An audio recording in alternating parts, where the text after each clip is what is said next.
Baurin Aja Channel ini adalah program baru dari Baur Space. Kalau kalian belum tahu Baur Space itu apa, kalian bisa follow Instagramnya di baur.space. Oke, gue Nindi. Hari ini gue akan bawain acara bareng Delphi. Perkenalkan dulu, Mas Delphi. Halo, nama saya Delphi dari Workspace.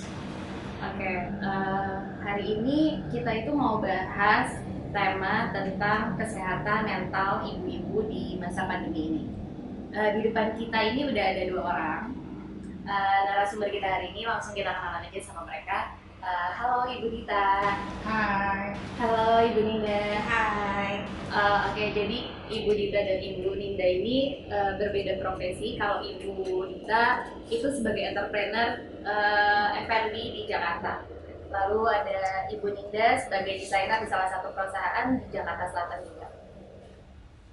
Oke, kita langsung aja masuk ke topik pembahasan kita hari ini. Di masa-masa pandemi ini banyak banget ya teman-teman kita yang kena dampaknya. Salah satunya adalah orang tua yang di depan saya ini juga salah satu ibu dari 3 anak. Lalu Ibu Ninda mempunyai 1 anaknya, benar ya? Oke, kita mau tanya banyak nih hari ini, boleh kan ya? Oke, di sini aku ada pertanyaan nih. Apa sih mental health ibu-ibu? Terus udah pada aware belum sih mengenai mental health ini? Jadi sebenarnya mental health itu kalau bahasa Indonesia itu kesehatan jiwa gitu ya. Oh iya. Masalahnya ini kadang-kadang kalau misalnya kita ngobrol sama ibu-ibu, kalau lagi pusing banget, gue tuh nggak waras gitu. Kadang kayak gitu kan. Nah, ini makanya kenapa kesehatan mental itu penting supaya kalau ibu semua Indonesia di sini waras, pastinya anak-anak Indonesia juga lebih happy gitu. Artinya kalau misalnya ibu happy, pasti anak-anak lebih happy. Makanya kenapa kebetulan aku juga dari komunitas haloibu.id. Jadi kita concern dengan kesehatan mental ibu-ibu agar semua ibu-ibu ini tuh bahagia, happy. Tujuannya kembali lagi supaya anak-anak kita semua happy. Jadi kita bukan ngomongin ibu-ibu yang sakit mental ya, tapi sehat mental. Sehat Ya. mental. Jadi bagaimana caranya ibu-ibu tetap sehat mentalnya di saat-saat seperti ini, apalagi lagi ada pandemi ini, Nah, atau betul. di rumah gitu ya. Oke. Programnya apa tuh kalau ibu ya untuk melakukan hal ini? Kita banyak kegiatan sih. Nah, dengan pandemi ini biasanya kita banyak event, tapi juga karena pandemi ini kita semua pindah ke online. Kegiatannya kita ada sharing session biasanya. Itu ada lingkaran ibu, jadi masing-masing ibu sharing apa sih, bagaimana perasaannya hari ini, apa kabarnya, kesulitannya seperti apa. Terus kita juga karena dengan sharing itu merilis apa yang ada beban di kita gitu. Jadi kita membantu sesama ibu-ibu untuk sama-sama semangat walaupun kondisinya berbagai macam lah, apalagi dalam pandemi ini pasti naik turun segala macam. Nah, kita sama-sama saling nyemangatin. Itu kita sharing sessionnya sekarang pindah semuanya kok. Kalau saya boleh rangkumin, apa mungkin arahnya lebih ke awareness ya? Saya sebenarnya backgroundnya psikologi. Terus kayaknya melihat kalau di Indonesia itu orang belum bicara mengenai mental health, ya orang bicara sakit jiwa disembunyinya seperti apa, gitu ya. Makanya di sini praktisi psikolog itu jarang, adanya psikiater, gitu. Apa arahnya benar? Kalau saya boleh sambung sedikit ke arah awareness juga ya. Jadi bahwa ada loh sebenarnya yang namanya mental health, gitu, bukan hanya orang sakit jiwa atau enggak, tapi kesehatan mental pun harus dijaga. Iya betul, karena kesehatan mental ini biasanya wanita itu sebelum punya anak itu santai-santai aja gitu, happy-happy aja gitu. Begitu punya anak, banyak tuh nggak tahu kalau ternyata pas udah punya anak, wow, kayak naik turun banget, emosinya naik turun banget. Bahkan banyak yang ngerasa kayak yang sebelumnya masih labil, ketika udah jadi ibu masih labil, akhirnya mereka stres sendiri, dan ada sebutannya itu baby blues ya. Dan nah itu kita tuh concern juga sama banyak kan sekarang ibu-ibu yang kayak karena stres baby blues itu banyak yang anak-anak bayi pada dibuang lah atau disiksa kayak gitu, karena itu apa kita sama-sama di komunitas ini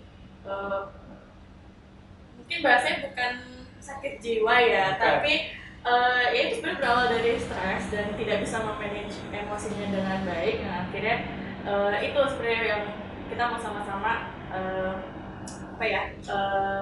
menjaga kesehatan mental dengan memanage emosi sebagai ibu, walaupun berbagai macam kondisi itu tadi naik turun, tapi gimana supaya kita tetap stabil, nggak naik turun labil dan tetap enjoy dan bahagia. Mungkin pindah ke Ibu Dita. Ibu Dita kan baru saja memiliki bayi ketiga gitu ya, dan kondisi memiliki bayinya di kondisi seperti ini. Kalau yang dialami sedikit sama Mbak Dita waktu kondisi seperti apa sih rasanya? Apa yang dirasain nggak baby blues atau segala macam? Tantangannya sih karena baru lahiran, terus anak-anak ternyata sekolahnya di rumah. Kalau sekolahnya dia sekolah ke sekolah normal kan ada waktu tuh berapa jam dia sekolah gitu kan ya. Nah sekarang lagi bayi nangis, anaknya ribut aja, tolong bantuin PR ini, tolong bantuin ini tugasnya, belum kadang-kadang kendala internet kadang-kadang mati lah atau apa, terus harus di start lagi, anaknya nggak sabar, lagi zooming mati internetnya, ya kayak gitu sih. Nah kayak gitu sih mau nggak mau sedikit-sedikit ya kayaknya bikin stres gitu ya, lagi punya anak. Jadi antara bingung sih, antara ini baby blues apa karena anak-anak sekolah di rumah ya gitu. Bingung membedakan. Ya bingung sih sebenarnya, bingung tuh gimana ya, bingung tuh. Karena nyampur semuanya kali ya, Iya, stres karena baby semua jadi blues. satu. Oke. Gitu sih. Ini ada yang mau tanyain? Oke, mungkin aku ada pertanyaan buat Mbak Ninda ya. Kalau misalnya tantrum anak sama aktivitas untuk edukasinya selama ini tuh gimana di masa pandemi? Anakku sekarang kebetulan 3 tahun, baru 1 udah mungkin kalau sama Ibu Dita.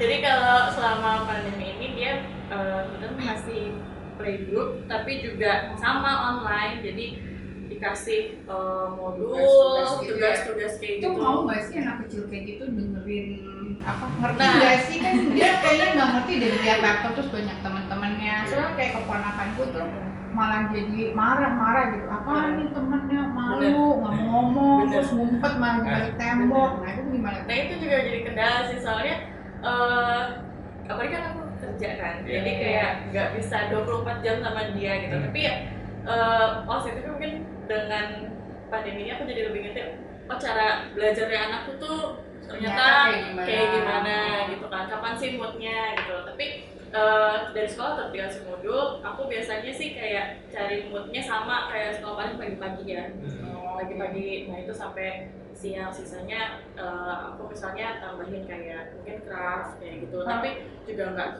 kadang nih, maksudnya balik lagi ya, daripada apa, ada juga nggak semua tugas tuh diselesaikan. Anak TK kayak gitu ada zooming bersama juga. Ada zooming bersama juga ada.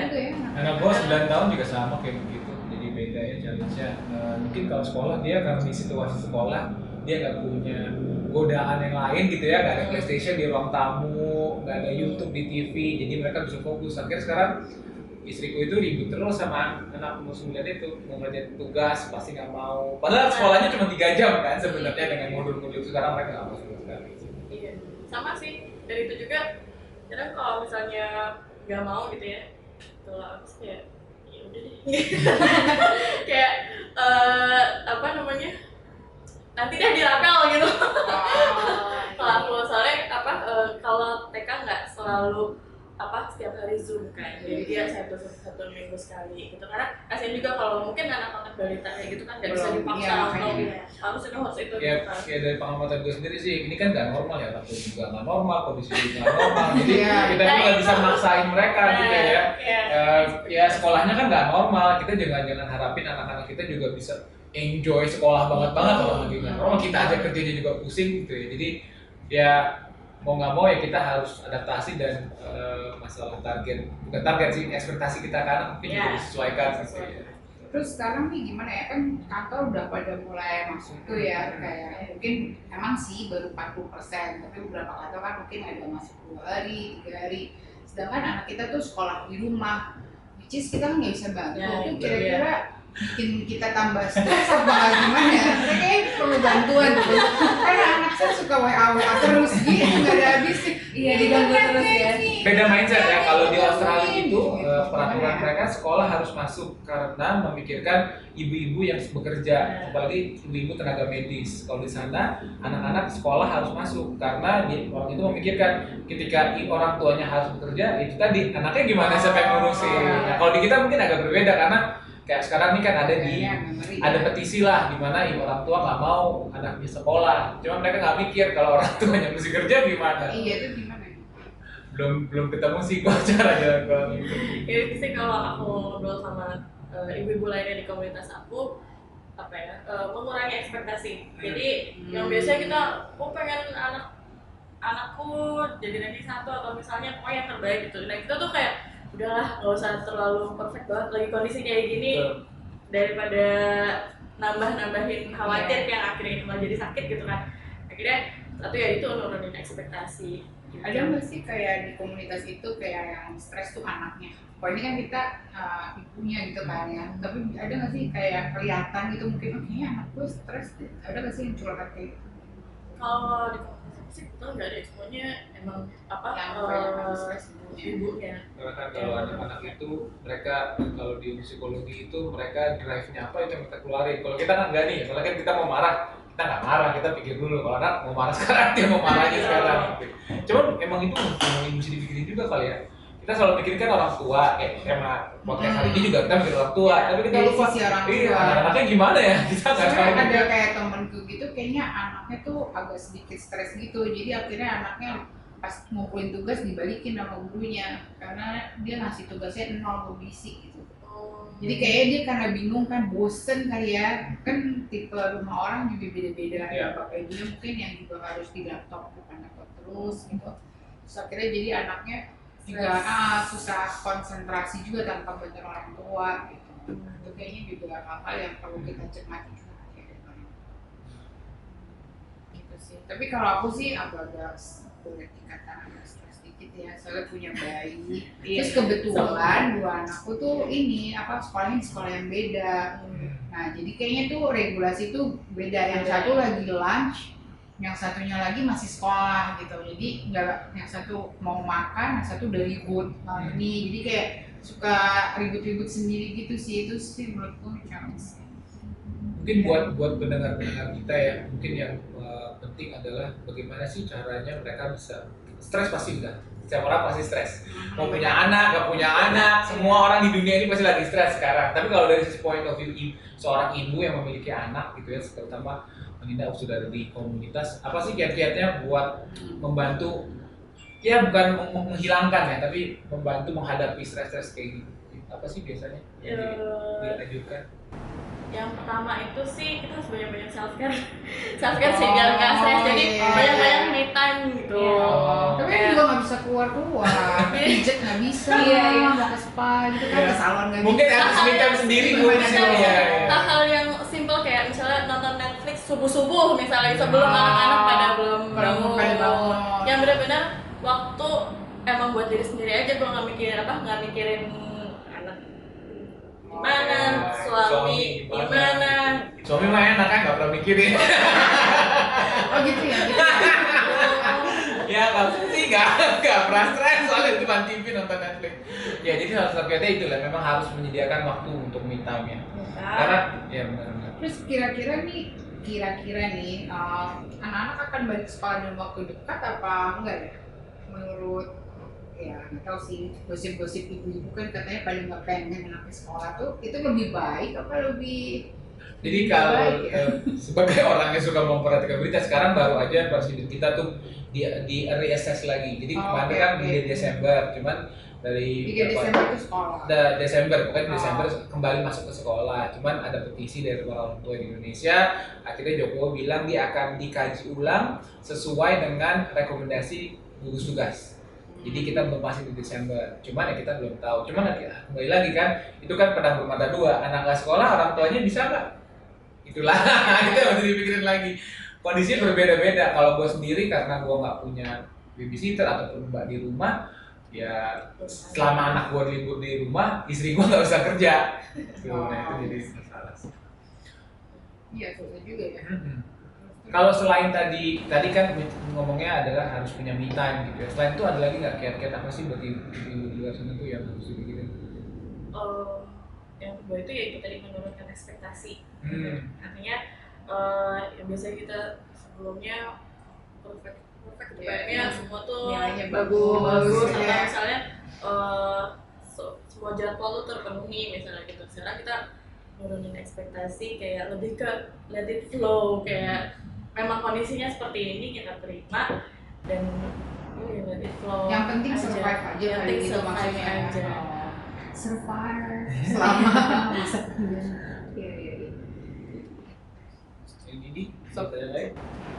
Aku sih kepo aja yang di bagian tadi misalnya kalau dalam 24 jam itu kamu di rumah hanya nggak keluar kan ya, nah itu tuh me time-nya untuk kamu sendiri yang kamu alamin selama 3 bulan ini tuh apa aja sih? Soalnya kan pasti bosen kan kayak yang dilakuin itu aja. Kalau aku sih waktu dulu ya, waktu aku ambil sebelum benar-benar aku bangun sebelum anak-anak dan suamiku bangun, jadi kayak jam 4:30 itu kayak udah bangun 4:30 jam 5. Ya habis kalau enggak Kapan? Nah, Iya, kalau terus itu kalau Kamu yang kan lain? kurang tidur tuh. Mana yang nyusulin? Aku aku sampai lupa hari, kamu lupa hari? lupa hari sih. Iya. Itu aku biasanya browsing karena tetap aja kalau misalnya browsing tuh menurut aku juga udah me time gitu. Oh, belajar Kayak- online gitu maksudnya. Berarti jadi Sekalian. konsumtif Iya. ya nggak sih? Jadi konsumtif berarti kan ya selama di rumah kayak pengen lihat online shop ini, pengen itu gitu ya? Ya, sedikit kali Sedikit ya. kali ya. Yang penting Happy apa? dikit lah. Kan kita nggak bisa ke mall kan? Iya. Ya, window shoppingnya online aja dulu, terus udah gitu. Retail therapy. Sekarang Oke. online retail therapy ya. Terus kalau aku lagi belajar meditasi Oh. gitu. Jadi sebenarnya sih meditasi tuh kayak ini banget gitu ya. Membantu banget. Iya membantu banget. Tapi kalau orang-orang mungkin masih kayak belum Apa Biasa. apa sih serius banget misalnya gitu. Bisa ditambahin Stres dulu banget atau juga. kayak Iya, gitu. iya. Ya tapi sebenarnya aku juga baru belajar sih. Jadi lebih ke atur nafas gitu kayak Biar nggak relax emosional. biar nggak emosional kayak gitu Jadi sih. intinya meditasi kan biar kita fokus di satu Ya. hal, akhirnya semua dilupakan, kita fokus itu. Makanya ada reading meditation, ada kalau di Buddha itu ada meditasi kayak begini. Jadi kita akhirnya fokus ini, kita lupa yang lain kan. Stres itu kan kalau kita mikir yang lain ya, kita mikir nanti bagaimana ya, padahal belum tentu seperti apa nantinya seperti apa gitu.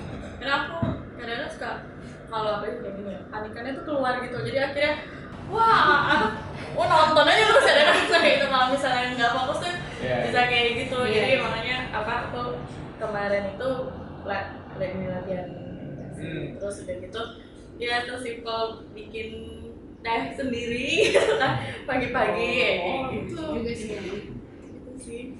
Oke, thank you Dinda atas insight-nya. Mungkin aku mau ke Mbak Dita. Mbak Dita kan anaknya homeschooling ya, working from Iya, home. Maksudnya sekarang. Sekarang. Ya, SD satu kelas. Kalau tadi kan udah cerita sedikit bahwa ya masalahnya mereka sekolahnya berbeda, ya ada masalah di Zoom, apa segala macam. Tapi ada ini nggak sih learning dari selama ini kira-kira waktu awal kan work from home nih, schooling from home. Kira-kira apa sih akhirnya yang sekarang udah mulai beberapa bulan berjalan, yang akhirnya dapat ilmu itu yang bisa di-share ke pendengar kita kira-kira apa? Kalau aku sih ngelihatnya anak-anak tuh ternyata ini sih pada pinter-pinter banget sama dunia IT gitu loh, komputer gitu. Iya.